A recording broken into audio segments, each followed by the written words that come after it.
Ja, Zitex imam precej ambicioznih načrtov.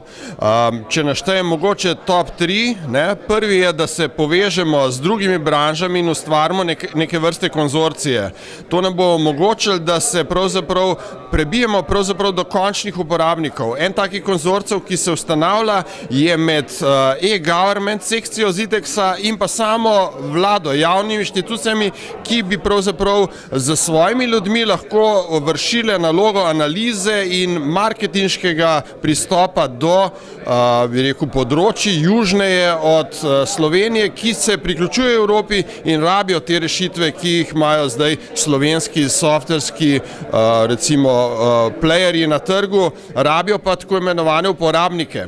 To je en konzorcij, drug konzorcij, zelo zanimiv je Fenix. To je, bi rekel, računalniki, ki so stopili do gradbenikov in v same zgradbe vlijejo to dušo informatike. Se pravi, danes so zgradbe vse pod udarom tega, da morajo biti energetsko učinkovite in če hočete to doseči, rabite kar dobro kontrolo nad porabo energije. Pa še so taki, logistika, danes smo se kar nekaj o logistiki pogovarjali in podobno.